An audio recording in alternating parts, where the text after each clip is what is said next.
Ketua KPU Kota Sorong, Yobert Yumame, mengharapkan masyarakat yang sudah berusia 17 tahun dan yang telah menikah memastikan telah terdaftar sebagai pemilih agar tidak kehilangan hak pilihnya di pemilu serentak 2024.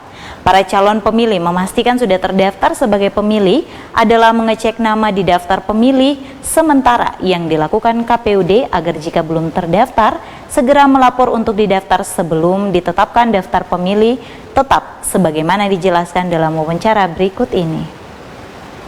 Bung Robert, apa yang perlu dilakukan pemilih dan caleg di tahap penyusunan daftar pemilih sementara hingga ditetapkannya daftar pemilih tetap agar tidak kehilangan hak pilihnya di hari pencoblosan nanti? Sebagaimana kita ketahui bersama bahwa pada hari ini jajaran KPU di seluruh Indonesia dan khususnya kami di KPU Kota Sorong dalam tahapan pelaksanaan tahapan pemilu menuju pemilu serentak tahun 2024, dan tahapan kita hari ini adalah tahapan penyusunan daftar pemilih sementara dan akan kita plenokan menjadi daftar pemilih hasil perbaikan.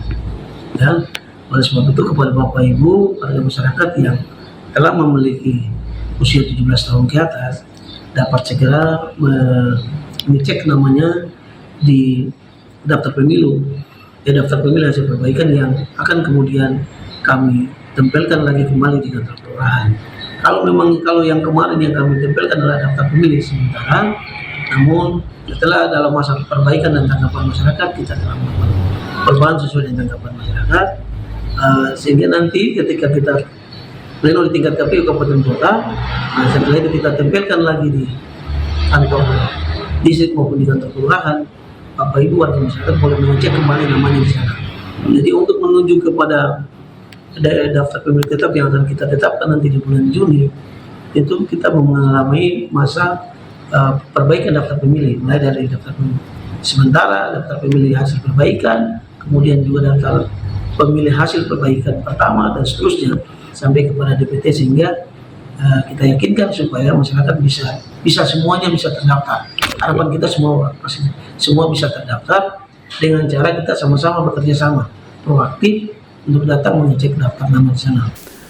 Bagi yang belum terdaftar dan caleg yang pindah domisili, bagaimana? Kalaupun nanti setelah kita melakukan pengecekan nanti di daftar pemilu hasil perbaikan yang besok kita tempelkan, ternyata masih saja belum terdapat ada nama ataupun ingin pindah domisili, misalnya dari kelurahan A pindah ke kelurahan B, dan atau dari distrik A pindah di distrik B, itu tidak masalah. Silakan datang melapor kepada KPU Kabupaten Kota, khususnya di tingkat DPS maupun di tingkat PPD. Sehingga dari data DPS sampai menjadi DPT, harapan kita tidak ada lagi masalah. Ya? Sehingga kalau memang kita tahu bahwa potensi masalah terbesar kita adalah salah satunya adalah daftar pemilih.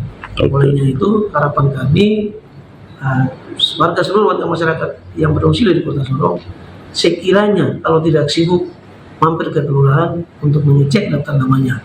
Ya, namanya di situ juga ada tertera website kami, silakan nanti bisa dicek website untuk cek nih aplikasi ini apakah terdaftar atau tidak. Apabila warga masyarakat yang pindah domisili entah dari Sorong pindah keluar ataupun dari luar masuk ke Sorong, itu segera melakukan proses pindah itu tentu dengan melaporkan diri ke Dukcapil dulu, ya, melaporkan diri ke Dukcapil, kemudian ketika proses pindah itu domisili sudah dilakukan oleh Dukcapil, kemudian bawa persyaratan kartu keluarga dan KTP langsung ke kantor TPS ataupun kantor PPD di setempat, di kelurahan setempat atau di tempat, kemudian akan diproses. Ya.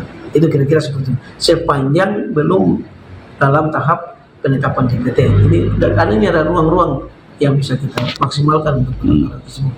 Kemudian terkait dengan pindah antar kelurahan atau pindah antar itu juga disilakan, ya. Apalagi belakangan ini caleg ada yang tinggal di misalnya dapil 1 dia pindah ke dapil 2, itu juga disilakan, ya, bisa segera. Kalau memang dia tidak mau pindah domisili tapi dia belum pindah tetap di wilayah dapil 1 tapi dia maju di dapil 2, itu juga disilakan, tidak masalah. Itu tidak perlu harus pindah. Tapi tentu hak pilihnya di dapil 2 tidak ada di sana. Mengapa pemilih diwajibkan menyalurkan hak suaranya di setiap pemilu? Bung Poli, bagaimana kita ketahui pemilu ini berjalan sukses, aman, lancar, dan tertib, tentu membutuhkan dukungan semua pihak.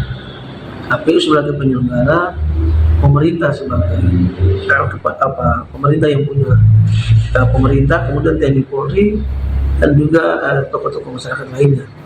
Harapan kami khususnya peserta pemilu, partai politik tentunya, ataupun calon anggota DPD dan lain-lain yang memiliki konstituen di sana juga ikut turut bekerja sama dengan kita apabila mereka merasa konstituennya atau belum terdaftar di BPS, mungkin bisa mengkomunikasikan agar bisa mengecek atau melakukan dirinya. Kemudian juga kepada pemerintah khususnya di tingkat RT RW, kalaupun mengecek ada warganya yang belum terdaftar, disilakan lagi untuk melaporkan ke KPU ya, melalui PPS ataupun PPD. Itu harapan kita begitu. Jadi bukan hanya KPU saja sendiri, tetapi KPU juga tetap melakukan komunikasi dalam bentuk sosialisasi kepada masyarakat. Pengalaman menunjukkan bahwa ada saja pemilih yang tidak terdaftar sebagai pemilih, tetapi ngotot menyalurkan hak suaranya di TPS. Setiap warga negara diatur hak konstitusionalnya ya diatur di dalam Undang-Undang Pemilu sebagai pemilih. Namun kalau sepanjang yang bersangkutan tidak mengikuti prosedur administrasi dan lain-lain, tentu sangat disayangkan karena kita tidak bisa Sama sekali tidak akan dilayani. Kecuali ada perintah lain dari KPU RI tentang perlakuan kepada mereka-mereka ini. Kalau di 2019 ada namanya DPK, daftar pemilih khusus, ya, ada DPTB, daftar pemilih tambahan. Tapi untuk saat ini kita belum pernah bicara tentang DPK dan DPTB. Kita masih bicara. Jadi masyarakat tidak boleh mengharapkan apa yang sudah. Harapan kita, ya, mari kita semua asas lah supaya bisa terakomodir. Robert Yumame, Ketua KPU Kota Sorong, terima kasih sudah berbagi di CWM News. Terima kasih, Bung Poli.